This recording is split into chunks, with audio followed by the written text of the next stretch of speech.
Bismillahirrahmanirrahim. Assalamualaikum warahmatullahi wabarakatuh. Alhamdulillahil mannad ala ibadihi bini'ami la tuqsa. Wassalatu wassalamu ala man asra bihi laylan minal masjidil harami ilal masjidil aqsa.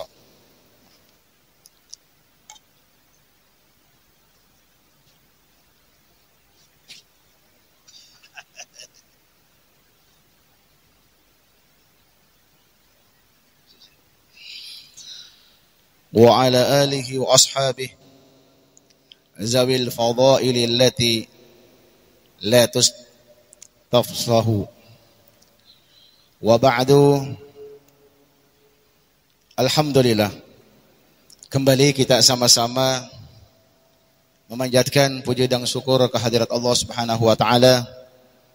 Yang alhamdulillah dengan berkat rahmat taufik hidayah sehingga kembali pada malam ini kita berhadir di dalam suatu majlis yang sangat mulia, majlis yang dimuliakan oleh Allah Subhanahu wa taala. Majlis yang digambarkan oleh baginda Rasulullah sallallahu alaihi wasallam sebagai syurganya dunia. Sehingga alhamdulillah bagi kita yang selalu hadir istiqamah di dalam bermajlis, termasuk hamba-hamba Allah yang dirahmati, yang dimuliakan, termasuk hamba-hamba Allah yang diberikan kesempatan untuk memasuki syurganya dunia, sehingga nantinya pun menjadi penghuni syurga yang ada di akhirat kelak insyaallah. Amin, Allahumma amin. Kemudian alhamdulillah pada malam ini kita di Masjid Darul Mukminin kedatangan tamu kita jauh-jauh dari Surabaya yang kita sudah kenal, insyaallah tidak asing lagi. Beliau adalah Al-Habib Mustafa bin Zain Al-Idrus yang sudah beberapa hari berada di Tanah Bumbu, khususnya di Pegatan. Insyaallah malam ini nanti beliau akan memberikan kepada kita semua mau'idatul hasanah, tausiah agama, yang mudah-mudahan nantinya apa yang disampaikan beliau insyaallah kita sama-sama nanti menjadikan sebagai bekal kita di dalam mengarungi hidup dan kehidupan. Sebelumnya kita persilahkan maka kembali mengingatkan bahwasanya saat ini kita masih dalam suasana Rajab. Sudah di pertengahan Rajab, berarti amalan kita, tasbih yang kita baca adalah Subhanallahil Ahadis Somad. Kalau 10 awal semalam Subhanallahil Hayyil Qayyum, maka 10 pertengahan ini kita mengganti dengan kalimat Subhanallahil Ahadis Somad. Kemudian insyaallah dari tanggal 21 sampai akhir kembali kita ganti tasbihnya menjadi Subhanallahir Rauf, Subhanallahir Rauf. Di antara fadilah mengamalkan tasbih di bulan Rajab itu bahwasanya siapa yang mengamalkan amalan tasbih tersebut maka tidak ada lagi yang bisa menghitungi berapa jumlah pahala yang Allah Subhanahu wa taala berikan kepadanya. Nah, itu amalia tasbih. Adapun istighfar kita tetap sama. Allahumma ghafirli warhamni wa tub alayya. 70 kali pagi, 70 kali sore selama bulan Rajab. Jadi Allahumma ghafirli warhamni wa tub alayya, 70 pagi, 70 kali sore selama bulan Rajab. Di antara fadilahnya, siapa yang mengamalkan membaca istighfarnya Rajab, harramallahu jasadahu 'alan niran. Maka Allah Subhanahu wa taala akan mengharamkan jasadnya disentuh oleh api neraka. Jadi jangankan masuk ke dalam neraka, disentuh saja tidak. Nah ini diantara keistimewaan mengamalkan istighfar di bulan Rajab. Dan mudah-mudahan juga kita sudah mengamalkan sembahyang sunnahnya Rajab antara maghrib dan isya sebanyak 20 rakaat. Setiap 2 rakaat kita tahiyat dan salam. Di antara fadilah mengamalkan sembahyang sunnah 20 rakaat di malam bulan Rajab, yang pertama hafidhahullahu ta'ala wa ahli baitihi wa iyalihi min bala'i dunya wa adzabil akhirah. Siapa orang yang mengamalkan sembahyang 20 rakaat di malam bulan Rajab, maka Allah Subhanahu wa taala akan memelihara orang yang sembahyang tersebut, termasuk keluarganya orang yang sembahyang, dan termasuk orang yang menjadi jaminannya, anak buahnya yang sembahyang tadi. Dari mana mereka dipeliharakan? Min azabid dunya wa azabil akhirah. Daripada balaknya dunia dan siksa nanti di akhirat. Itu perkara sembahyang sunnah. Dan mudah-mudahan juga di bulan Rajab ini kita sudah mengamalkan puasa Rajab. Kata Rasulullah, kullun nasi ji'un yaumal qiyamah illa al-anbiya wa ahlihim wa sha'ima Rajabin wa Sya'banin wa Ramadan. Fa innahu la ju'a wa la atsalahum. Kata Rasulullah, semua nanti kita manusia pasti akan lapar dan haus pada hari kiamat, kecuali yang para nabi. Para nabi tidak akan lapar, tidak haus. Begitu juga keluarga nabi. Dan orang yang melakukan puasa sunnah di bulan Rajab, puasa sunnah di bulan Sya'ban, dan puasa wajib di bulan Ramadan, maka ini juga tidak akan merasakan lapar dan haus pada hari kiamat. Nah kemudian yang terakhir, jangan lupa doa yang selalu kita baca, Allahumma barik lana fi Rajabin wa Sya'bana wa ballighna Ramadana. Ya Allah, berkatilah kami di bulan Rajab, begitu juga nanti di bulan Sya'ban, dan sampaikanlah kami kepada bulan Ramadan. Nah inilah diantara beberapa amalia-amalia yang insya Allah seharusnya dan sepantasnya nanti kita amaliakan di dalam bulan Rajab ini. Kemudian untuk selanjutnya mari kita sama-sama dengarkan apa-apa nanti yang insya Allah disampaikan oleh akhina fillah Al-Habib Mustafa bin Zain Al-Aidrus dari Surabaya.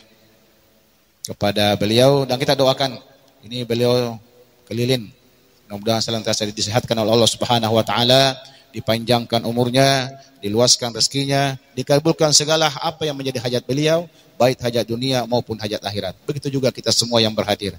Kepada beliau al-an falyatafadhal maghfurah.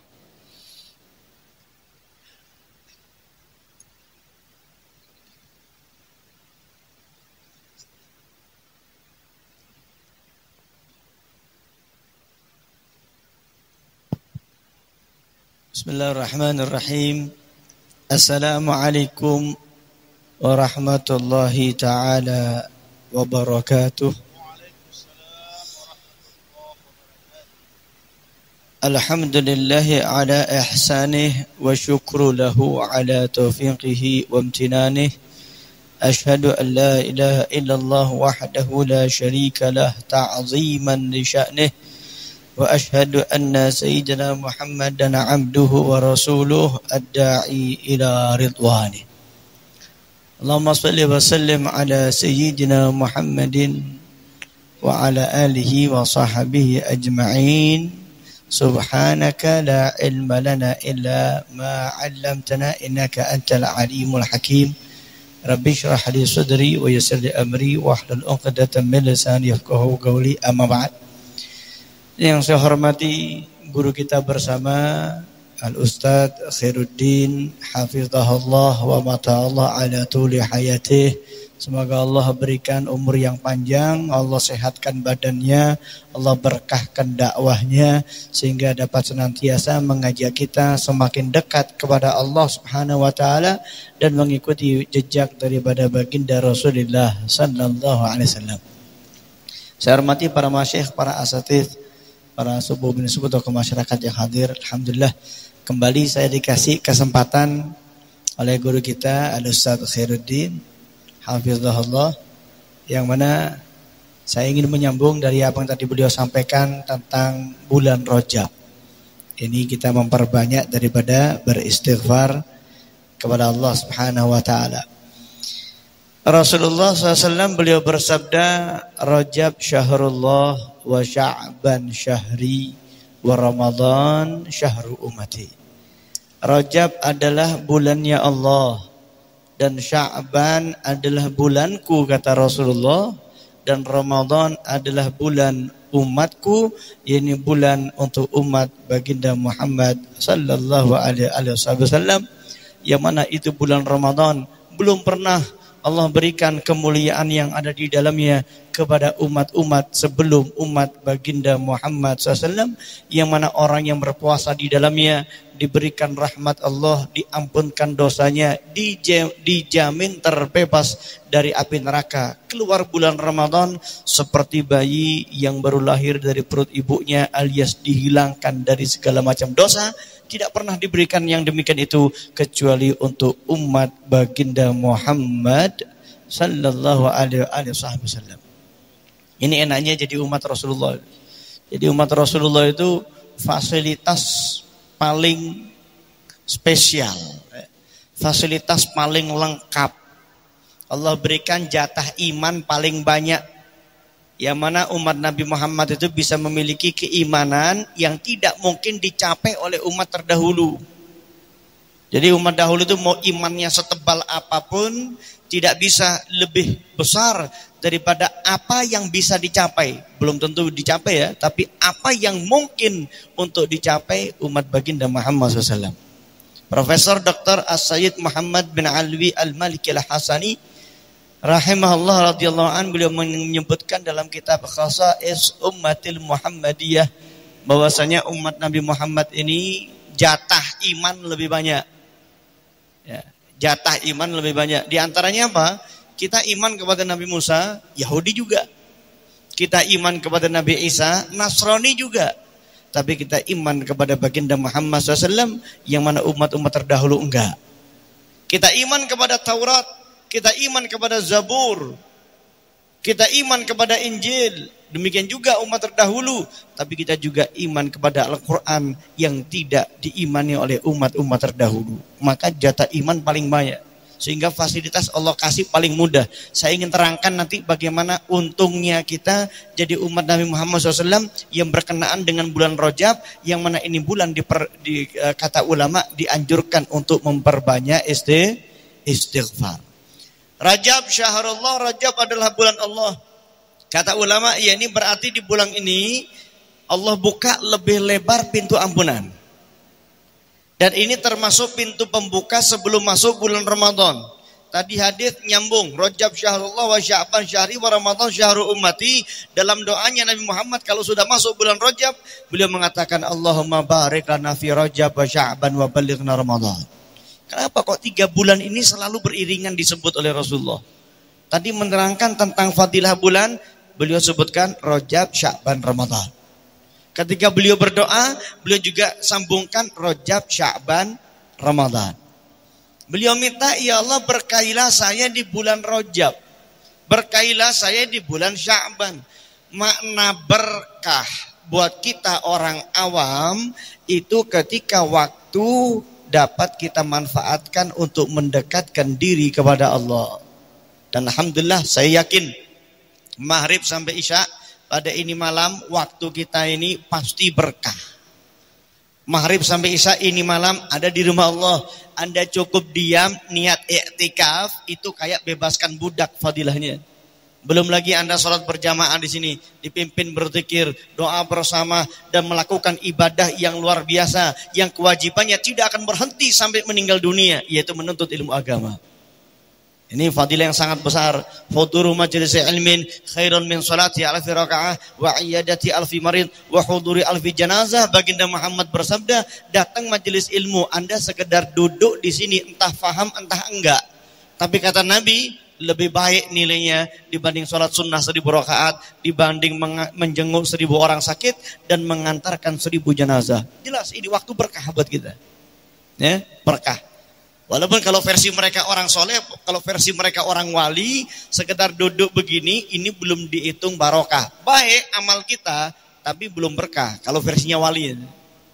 Karena bagi wali itu waktu itu berkah ketika bisa dipakai untuk ibadah yang secara waktu tidak dimungkinkan secara logika.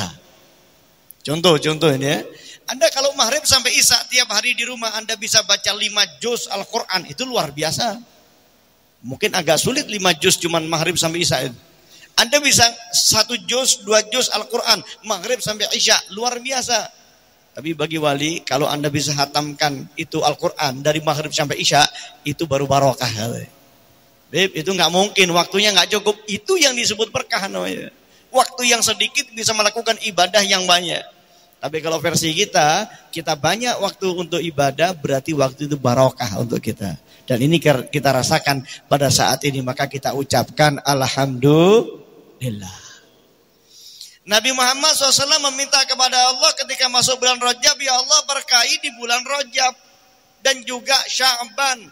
Makna diberkahi artinya Rasulullah meminta kepada Allah agar ketika masuk bulan Rajab dimudahkan oleh Allah dan diberikan kekuatan oleh Allah lebih banyak untuk dapat menambah ibadah kepada Allah. Kenapa kok Rajab? Kenapa kok gak sebelum Rajab? Itu kan pertanyaan. Ketika masuk Rajab, ya Allah berkahi Rajab, berkahi Sya'ban.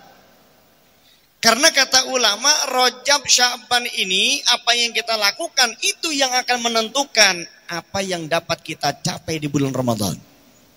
Ramadan istimewa. Tadi saya sebutkan sedikit fadilahnya yang tidak diberikan kepada umat-umat sebelumnya.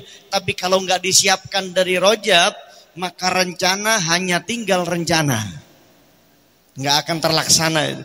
Berapa banyak kita sudah persiapan Ramadan nanti saya mau tiap hari 5 juz Al-Quran. Masuk hari pertama nggak kuat sama puasa. Ya, namanya kaget ini. Kemarin nggak pernah puasa ini.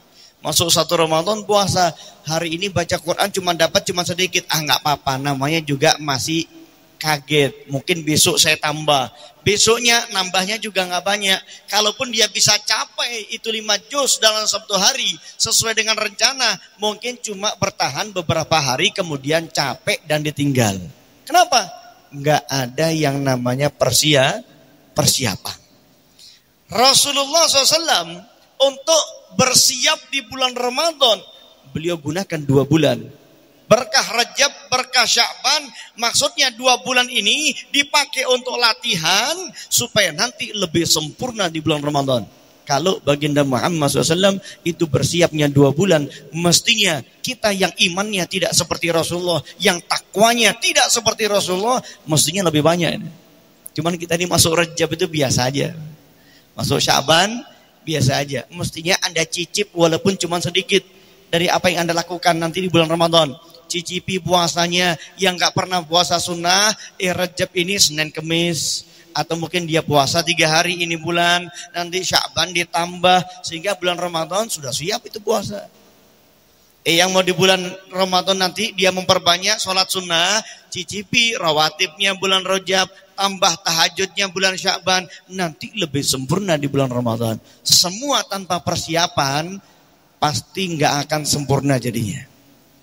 Sedangkan Anda mau melakukan acara resepsi pernikahan, acara cuma 1 malam atau cuma 1 hari, tapi Anda bersiap jauh-jauh hari itu. Masih kurang berapa bulan sudah persiapan, sewa terop, kemudian nanti pakaiannya, kemudian kuadenya, semuanya dipersiapkan untuk acara cuma 1 hari. Lagi ini persiapan untuk 1 bulan. Harus ada yang namanya persiapan. Nabi meminta berkah Rajab, berkah Sya'ban, dan insya Allah kita juga diberikan berkah-berkahan oleh Allah untuk menambah ibadah Rajab dan Sya'ban sehingga kita dapat dengan sempurna menyambut datangnya bulan Ramadan. Amin ya rabbal alamin. Kembali kepada apa yang disampaikan tadi, yaitu Rajab Syahrullah.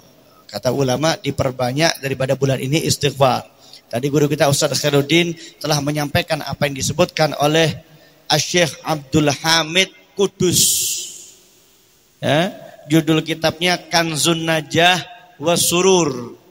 Seorang sahabat Rasulullah mengatakan, saya membaca di dalam kitab-kitab terdahulu bahwasanya air sungai seluruh dunia ini kalau masuk bulan Rajab berziarah ke air Zam-Zam. Kemudian beliau sambung itu keterangan, barang siapa selama bulan Rajab tiap pagi dan sore ulama mengamalkan setiap habis sholat subuh dan habis sholat isya, dia baca Allahumma ghfirli warhamni wa tub alayya. Atau yang lebih mudah dibaca Rabbighfirli warhamni wa tub alayya sebanyak 70 kali. Haramallahu sya'rahu wa jasadahu 'alan nar. Dalam kitab tersebut Syekh Abdul Hamid bin Kudus, ya, Syekh Abdul Hamid Kudus mengatakan, diriwayatkan oleh sahabat dari kitab terdahulu sebelum Al-Quran, orang yang pada bulan Rajab rutin membaca 70 kali pagi dan petang atau habis sholat subuh dan habis sholat isya, Rabbighfirli, ya Allah ampunilah aku, warhamni, kasih sayangilah aku, wa tub alayya, terimalah tobatku 70 kali, maka diharamkan rambut dan jasadnya tersentuh daripada api neraka. Semoga kita semua mendapatkannya. Amin ya rabbal. Perbanyak istighfar. Orang itu kalau mau naik dia ada di sisi Allah. Kalau mau naik derajatnya nggak akan bisa terbang ke atas, istilahnya balon udara, kalau beban belum diangkat. Nggak mungkin ya. Kapal tidak akan berlayar kalau jangkar belum diangkat ke atas. Balon udara nggak mungkin terbang kalau beban belum diangkat. Ya. Demikian juga orang itu tidak akan sampai di sisi Allah Subhanahu wa taala kalau dia masih bawa beban. Baik bebannya itu yang hubungan langsung dengan Allah ataupun bebannya karena zalim kepada sesama makhluk Allah. Kalau bebannya itu kepada Allah, maka bulan ini banyak istighfar. Ya Allah, astaghfirullah min tarkis salah wa min at-taqsiri fis salah. Ya Allah, ampuni aku ya Allah. Aku meninggalkan salat. Aku teledor dalam salat. Astaghfirullah min tarkiz zakah wa min at-taqsiri fiz zakah. Ya Allah, aku minta ampun ya Allah, saya meninggalkan zakat atau saya teledor dalam zakat. Ini yang hubungan kepada Allah, semua dosa istighfar. Tapi ada juga beban itu yang tidak langsung kepada Allah, kepada manusia. Yang punya hutang bulan ini segera bayar. Kalau punya hutang sudah sampai waktunya tapi kabur nggak bayar, nggak akan sampai kepada Allah Subhanahu wa taala. Ada beban. Dia masih punya tanggungan sama orang, nggak siap untuk terbang. Yang punya tanggungan utang, kalau belum bisa bayar, minta ditangguhkan.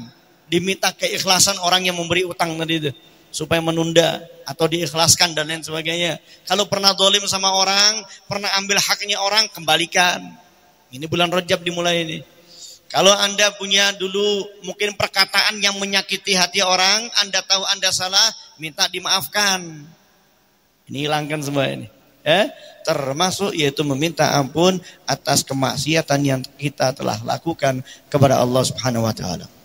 Dan jangan khawatir, semua daripada dosa asal orang itu bersungguh-sungguh meminta ampunan Allah taala bakal diampuni oleh Allah.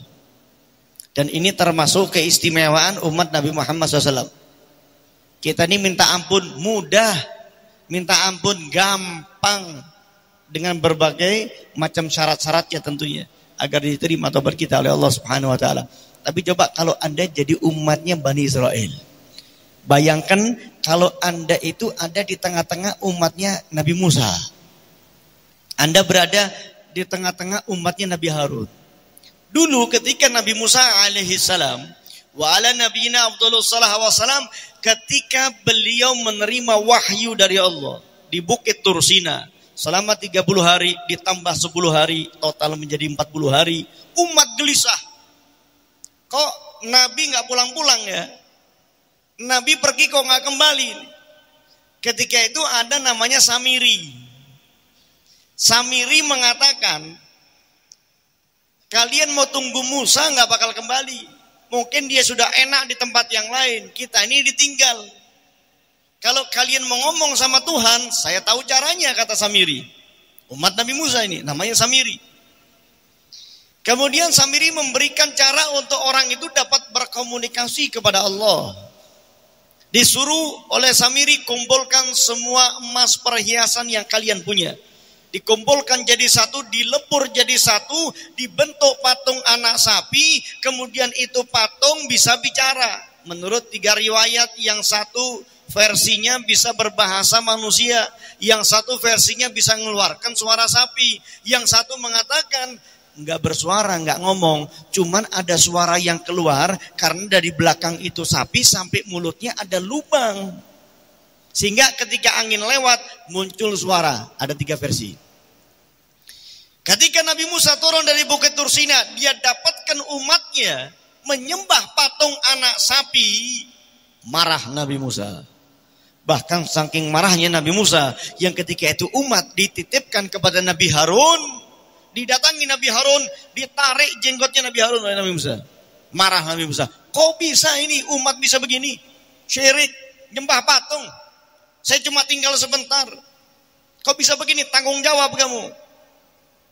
Marah Nabi Musa kepada Nabi Harun. Tapi Nabi Harun mengatakan, kalau kamu mau tanya, jangan tanya saya. Kalau mau tanya, tanya Samiri.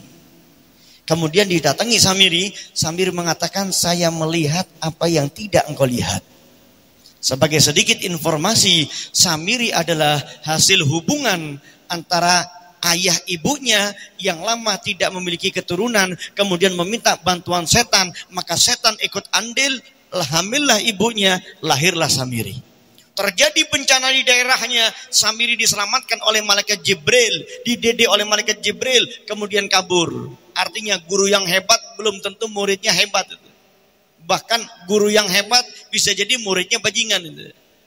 Ini Samiri dididik sama malaikat Jibril. Yang dikatakan sama ulama, Samiri itu cikal bakal Dajjal yang muncul di zaman Nabi Musa. Namanya Samiri, yaitu Dajjal. Tapi gurunya sama malaikat Jibril. Nggak mesti kalau gurunya istimewa itu kemudian muridnya jadi orang istimewa. Nggak mesti juga. Ini sebagai contoh. Samiri mengatakan, saya melihat yang kau nggak lihat. Apa yang dilihat Samiri? Ketika datang Firaun, ketika mencapai tepi laut, yakni Nabi Musa dan juga umatnya, terhalang oleh laut, muncullah mukjizat, terbelah lautan, masuk Nabi Musa, masuk umatnya, kemudian Allah dapat memungkinkan umat Nabi Musa untuk menyeberangi lautan, lalu masuklah Fir'aun dan tentaranya tenggelam dalam lautan. Sebetulnya ketika Nabi Musa masuk di itu laut dan juga umatnya masuk, tentara Fir'aun nggak ada yang ikut masuk. Walaupun tentaranya mau, kuda mereka takut, nggak berani masuk kudanya itu. Ngelihat laut tinggi. Walaupun terbelah, tapi kanan kiri ini air begitu tinggi, air laut, nggak berani masuk. Ketika itu Samiri melihat, turunlah malaikat Jibril naik kuda, ikut masuk ke dalam laut yang terbelah. Melihatlah kuda tentara Fir'aun kepada keindahan kuda malaikat Jibril, sehingga mereka tertarik ikut masuk. Ketika itu Samiri melihat, dan Samiri memang kenal kepada malaikat Jibril karena dulu pernah diselamatkan dan dididik oleh malaikat Jibril. Maka ketika itu Samiri mengatakan, saya melihat yang kamu tidak lihat. Saya lihat Jibril waktu itu, kamu nggak lihat Musa. Lalu diambillah ketika itu tanah pasir bekas pijakan kaki kuda dari malaikat Jibril. Pasir itulah yang dicampur dengan emas yang dilebur, dibentuk patung anak sapi yang dikatakan dapat berbicara dengan 3 versi, 1 bahasa manusia, 2 suara sapi, 3 hanya angin yang lewat memunculkan suara. Singkat cerita, Nabi Musa kemudian menyadarkan umatnya dan mereka bertobat kepada Allah Subhanahu wa ta'ala. Ya kami innakum zalamtum anfusakum bittikhadhikumul ijla. Wahai kaumku, kata Nabi Musa, kalian ini sudah menzalimi diri kalian sendiri dengan cara kalian menyembah patung anak sapi. Fatubu ila bari'ikum faqtulu anfusakum dzalikum khairul lakum 'inda bari'ikum fataba 'alaikum. Tobatlah kalian wahai umatku kepada Tuhan kalian. Bunuhlah diri kalian. yang demikian itu lebih baik bagi kalian agar Tuhan kalian menerima tobat kalian. Bagaimana cara tobatnya? Mereka sudah sadar, Nabi saya salah, saya nyembah patung anak sapi, sekarang saya kembali esakan Allah, saya pingin diampuni, boleh, gimana caranya? Istighfar? Bukan. Faqtulu anfusakum, bunuh diri kalian, disuruh mati ya. Dua riwayat, yang satu mengatakan mereka harus membunuh dirinya sendiri. Dengan cara apa? Naik ke atas bukit, lompat. Kalau nggak mati, diulangi tuh. Yang kalau langsung mati masih enak. Iya, walaupun nggak enak, siapa yang enak bunuh diri? Mereka harus lompat di area atas bukit, kalau langsung mati, selesai. Diampuni dosanya oleh Allah. Tapi kalau nggak mati ya dia harus kembali lakukan itu.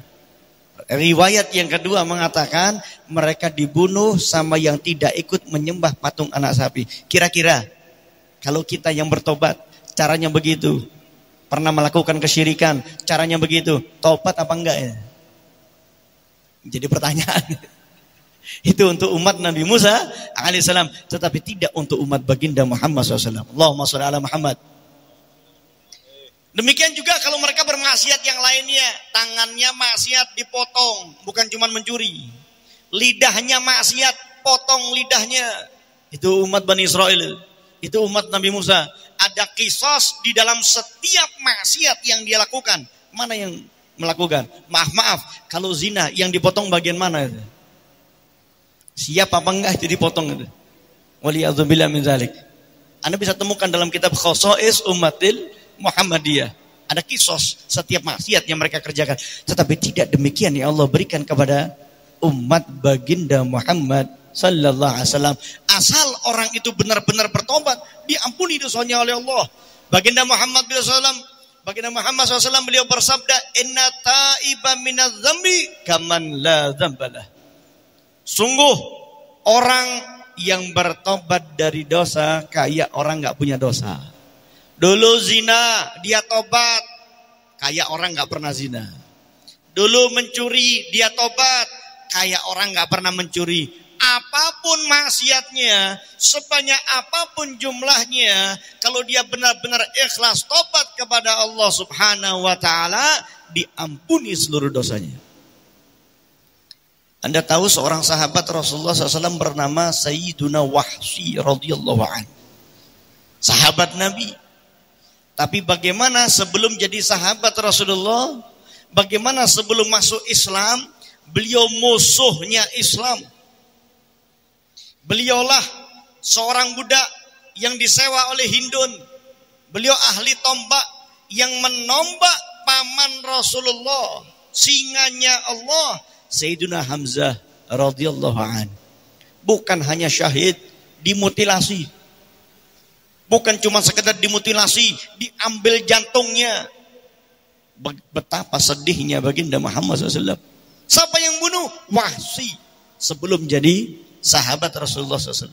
Dan itu terus berlangsung. Dia belum masuk Islam.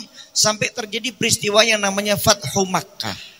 Ketika Nabi Muhammad SAW bersama ribuan para sahabat memasuki kota Mekah. Peperangan yang tidak imbang dan tidak sedikit pun terjadi perlawanan, yang tidak satu pun yang dibalas oleh Rasulullah, yang berada di rumah Abu Sufyan, yang berada di Masjidil Haram, yang menutup pintu rumahnya aman, nggak ada yang diganggu oleh Rasulullah. Ketika itu Wahsy berbicara kepada istrinya, "Wahai istriku, kita harus keluar dari Mekah ini."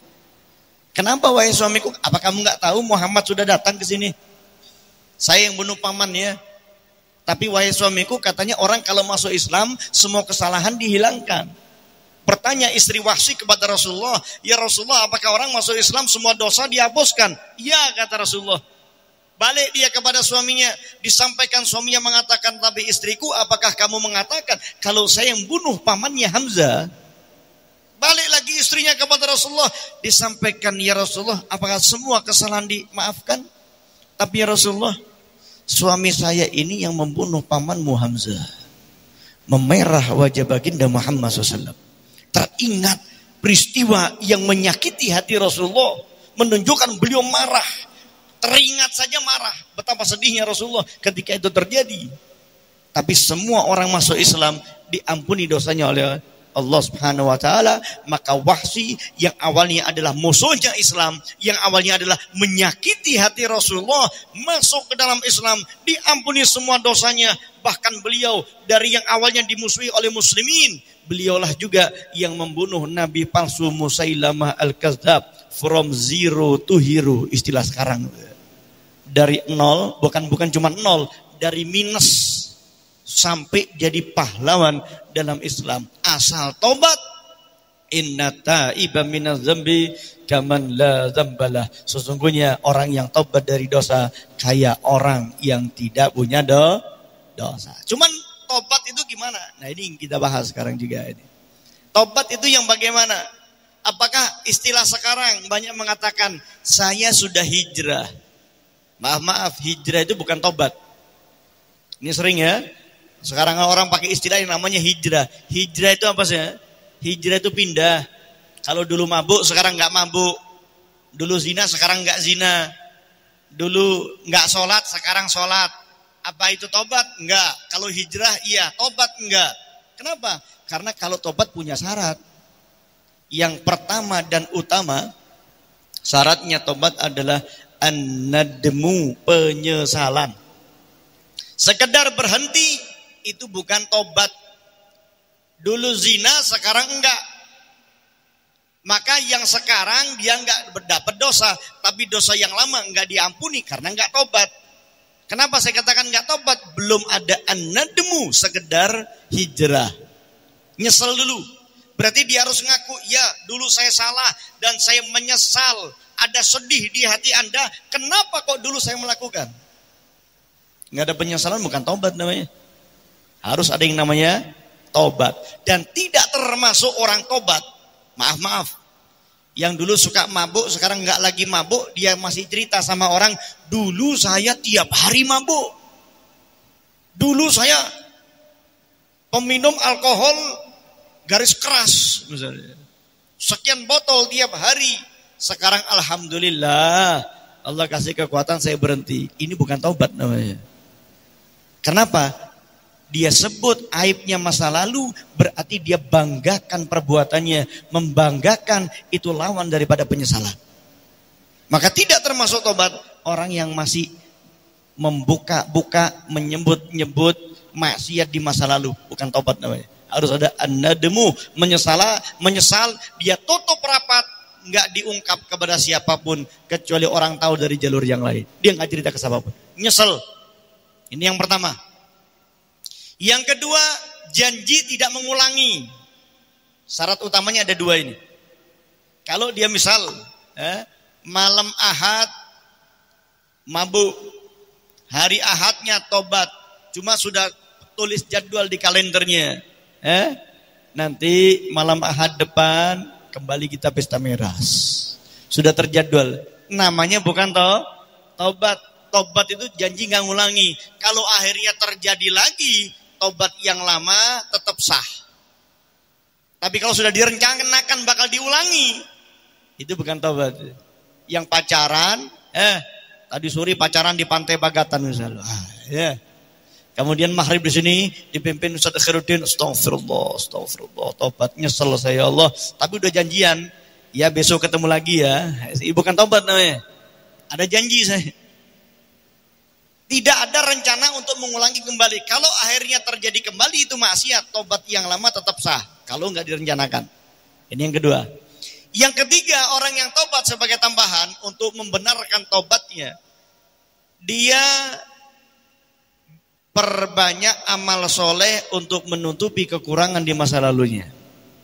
Yang keempat, dia tinggalkan tempat maksiatnya. Dia tidak lagi datang ke sana. Karena kalau Anda masih melihat itu tempat, memori terulang kembali dan ada peluang untuk Anda ingin mencoba kembali. Yang kelima, selain Anda tinggalkan tempat maksiatnya, Anda tinggalkan teman Anda yang masih bermaksiat. Orang yang berhenti dari mabuk tapi masih duduk-duduk sama orang-orang yang mabuk, namanya bukan tobat. Makanya kenapa orang yang duduk dengan orang nggak sholat itu dilarang. Di zaman Bani Israel ketika Allah Ta'ala perintahkan atau Allah memberikan larangan, jangan ngambil ikan hari Jumat. Protes, jangan Jumat. Jumat ini ikan lagi banyak, tunda saja Sabtu. Wah, ini Bani Israel suka nawar. Udah ditunda akhirnya hari Sabtu. Tapi Sabtu Allah kasih ujian lebih besar. Kenapa?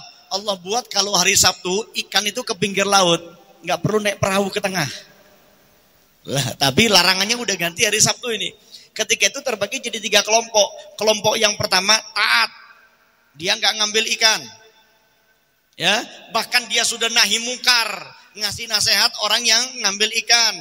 Ketika tidak diindahkan nasihatnya, dia tinggalkan orang itu. Ya udah, kalau kamu maksiat saya nggak duduk sama kamu. Ini kelompok pertama. Kelompok kedua taat, dia nggak ngambil ikan. Bahkan dia nahi mungkar, ngasih nasihat kepada yang maksiat, yaitu yang ngambil ikan. Tapi ketika nggak diindahkan, masih duduk bareng, ngopi bareng, nongkrong bareng. Ini kelompok kedua. Tapi nggak ikut maksiat. Dia sholat, tapi teman-temannya nggak sholat, misalnya. Kelompok ketiga tetap ngambil ikan, maksiat. Yang mana yang selamat? Yang selamat cuma kelompok pertama. Adapun kelompok dua, yang dia tidak ikut maksiat, tapi kumpulnya sama orang ahli maksiat, sama hukumannya dengan yang maksiat. Apa itu? Diserupakan wajahnya seperti kera, seperti monyet.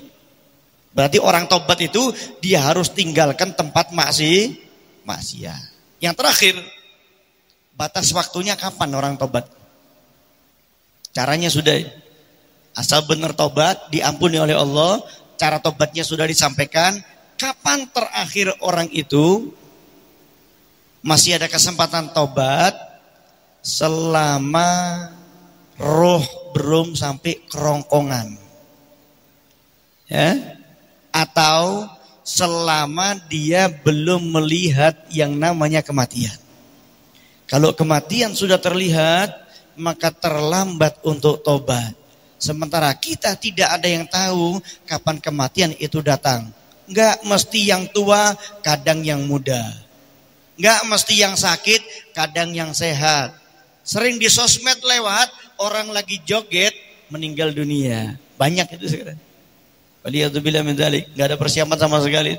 Kalau udah kelihatan itu kematian, enggak ada kesempatan tobat.